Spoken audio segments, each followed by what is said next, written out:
Je désire écouter ta voix. Je désire me rapprocher de toi.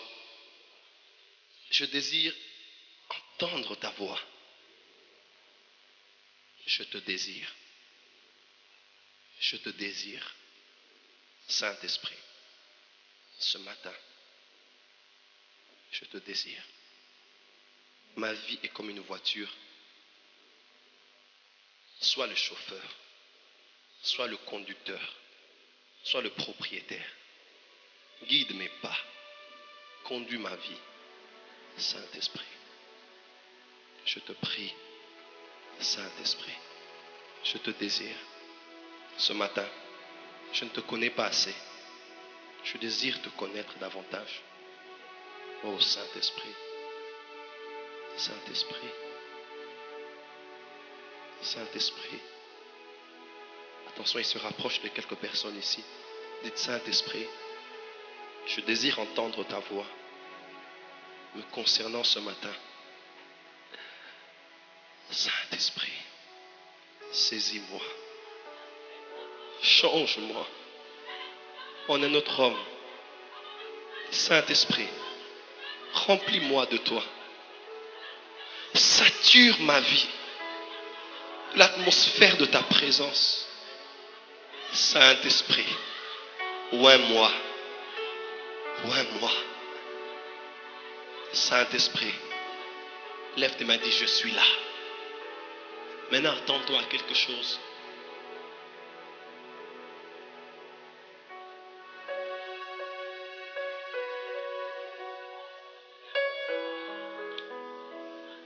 Il est aussi réel que ton voisin à tes côtés.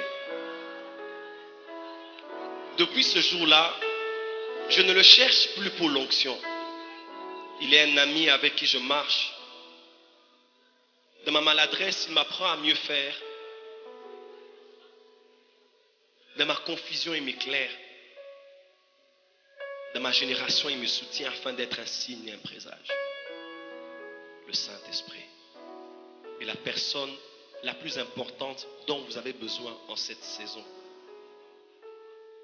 Le Saint-Esprit, il est plus qu'un ange.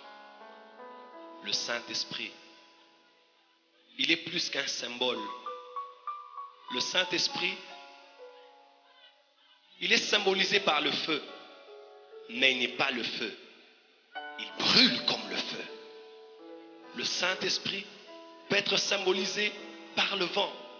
Le Saint-Esprit n'est pas du vent, mais le Saint-Esprit souffle comme un vent. Il ne peut être maîtrisé, il ne peut être contrôlé, il ne peut être régulé. Le Saint-Esprit peut être symbolisé comme un torrent, mais le Saint-Esprit n'est pas de l'eau, mais il peut couler comme un torrent et rendre les pierres de David lisses. Et un mis à part pour écrouler Goliath. Le Saint-Esprit peut être symbolisé comme la colombe, mais il n'est pas un oiseau. Il est sensible comme la colombe. Le Saint-Esprit est là.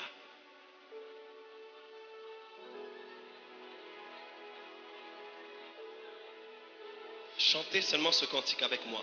Je sais que tu es là, Saint-Esprit. Je sais que tu es là, Saint-Esprit. Je sais que tu es Je là. salue ta présence, Saint-Esprit. Je salue. Je sais que tu es Je là. sens que tu es là pour nous toucher.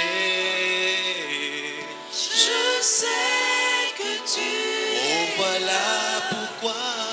Mon âme te bénit. Voilà. Mon âme Chantez te avec moi. bénit. Voilà.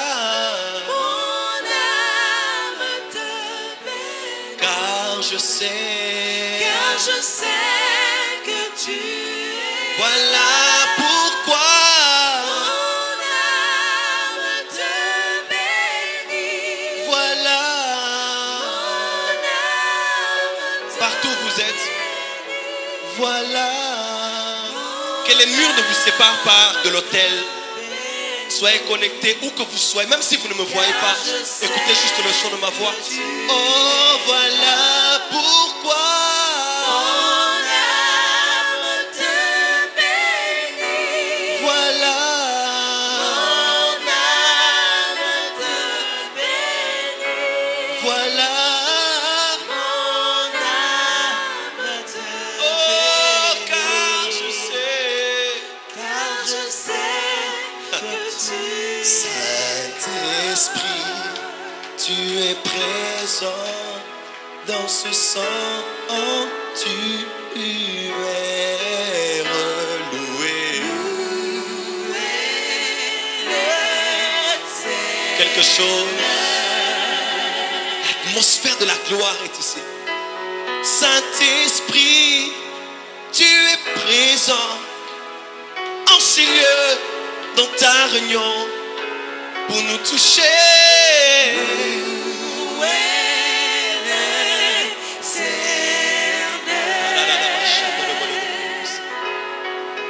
Bien-aimé Saint-Esprit, je sens ta présence, je te sens partout ici. Et je suis tellement excité de savoir que tu passes ces moments avec moi. Oh, loué, loué.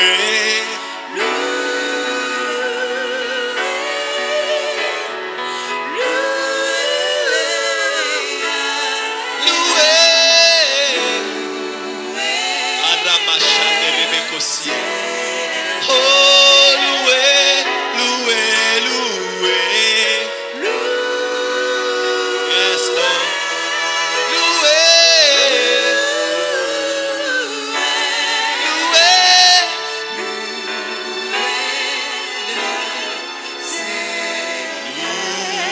Loué le Seigneur.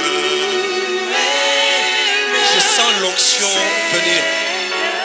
Excusez-moi, je vois dans mon esprit des anges habillés en vêtements blancs et dorés, et plusieurs d'entre eux ont des cornes, littéralement comme les cornes avec lesquelles on fait des chauffards. Et dans ces cornes, il y a de l'huile, dans une matière qui est comme dorée. Et ils sont en train de passer en ordre de rangée. Ils passent avec solennité et avec respect. Je vois des anges passer ici, marchant d'un même pas. Ils marchent avec respect, ils marchent avec solennité, ils marchent avec rythme, ils marchent avec cadence. Et ils avancent avec ces huiles dorées qu'il y a dans les cornes. Et ils sont en train de passer rangée par rangée et de les verser sur certaines personnes ici.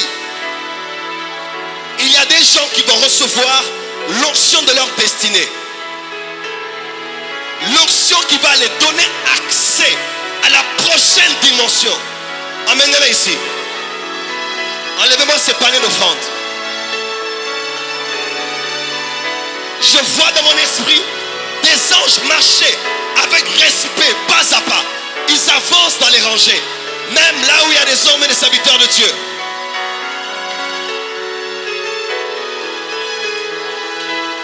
Si tu veux un spectacle, tu auras un spectacle. Mais si tu veux Dieu comme un enfant, tu recevras ce qui appartient à ta destinée.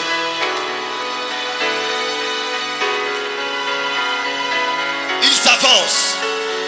Ils avancent. Anadonai. Ils avancent. Ils avancent. Qu'on ne me touche pas. Ils avancent. Je sens vraiment les anges passer ici dans les allées.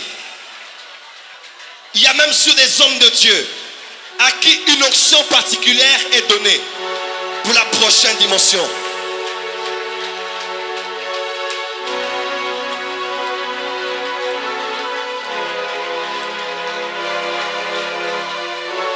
Ça se passe ici et maintenant. C'est un temps de revêtement. Il y a des gens qui reçoivent des vêtements nouveaux. Si tu veux voir un spectacle, Tu vas regarder les autres. Mais si tu crois que Dieu peut te parler, te toucher, les anges sont partout ici.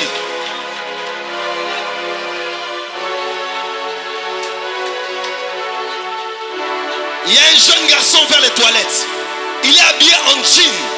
Il est en jean et avec une veste au-dessus. La main de Dieu est sur lui et Dieu le touche.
Lève les mains. Restez calme s'il vous plaît. Ainsi me parle le Seigneur pour toi ce matin. Il me dit que les prouveront que ce que je dis est vrai. Dieu t'établira ministre dans ce pays. Amen. Il y a dans ton appel de destinée une dimension politique que Dieu a commencé à travailler depuis ton enfance. Il ne me dit pas dans l'adolescence, depuis ton enfance. Il a commencé à te préparer année après année et t'a souvent même exposé dans des milieux où tu étais face au monde politique. Et Dieu dit, il préparait ton cœur et ton caractère à avoir plus tard dans ce pays à assumer des hautes responsabilités dans l'État et à être un ministre dans ce pays.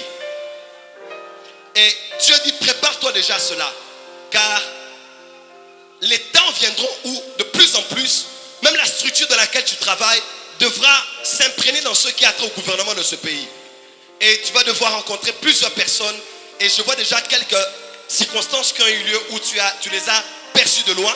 Dieu va permettre de plus en plus que tu sois exposé et tu te retrouves dans des dîners, dans des rencontres, dans des réunions où vous êtes aussi impliqués dans ce milieu. Et il va commencer à te distinguer là où tu travailles pour que de plus en plus ton nom se retrouve dans la liste de ceux qui doivent représenter l'entreprise dans ces rendez-vous avec le gouvernement. Dieu te prépare à cela. Mais il me dit de te dire, sois fidèle à ta femme. Les tentations vont se multiplier. Il me dit, sois fidèle à ta femme. Et tu devras lutter jusqu'à la mort. Et tu sais de quoi je parle. Jusqu'au sang. Il me dit, sois fidèle à ta femme. Sois fidèle à ta femme. Et il me dit, honore Dieu dans tout ce qui a trait aux alliances financières que tu as avec lui. Tu te verras aller de gloire en gloire. Et je te vois être promu dans ton travail. Mais tu n'es plus là-bas pour longtemps. Bientôt Dieu va t'emmener ailleurs. Tu sais que tu devais partir, mais tu sais aussi que tu es resté là parce que Dieu voulait encore que tu reçoives certaines choses. Il y a une fraîche onction de Dieu sur toi qui descend maintenant. Et alors que je prophétise sur toi, je sens un amour très fort de Dieu sur ta vie. Père me dit de te dire qu'il t'aime et que tu es précieux pour lui. Il y a une sœur ici qui s'appelle Olga. Elle s'appelle Olga et il y a comme une masse musculaire qui a commencé à se former au niveau de son ventre. Et elle sent comme des crampes. Et elle se dit c'est une appendicite. Elle a même peur parce que c'est une sœur qui a déjà beaucoup peur d'avoir des difficultés à mettre au monde. Elle s'appelle Olga. Elle est ici. Elle a un problème au niveau de son ventre. Cette masse est en train de te déranger, de t'inquiéter. Et tu as peur que cela même soit réellement la manifestation tangible de cette stérilité dont tu as peur. Alors que je parle, la main de Dieu te touche. Je te donne un signe. Tu viens de dépenser un billet de $100 hier. Et tu es resté avec un $50. Tu t'appelles Olga. Ça c'est le signe que je te donne. Alors que je parle, le feu de Dieu tombe dans ton ventre. Et tu reçois ta guérison. L'onction de Dieu descend sur toi. C'est l'onction royale. Avant de prier pour toi, Père me dit de te poser la question. Il me dit, demande-lui Joël, est-ce que je peux le faire confiance? Est-ce que je peux le faire confiance? Lorsque le Dieu omniscient te pose une question, il n'a pas besoin d'une réponse. Il a juste besoin que tu te donnes la réponse toi-même.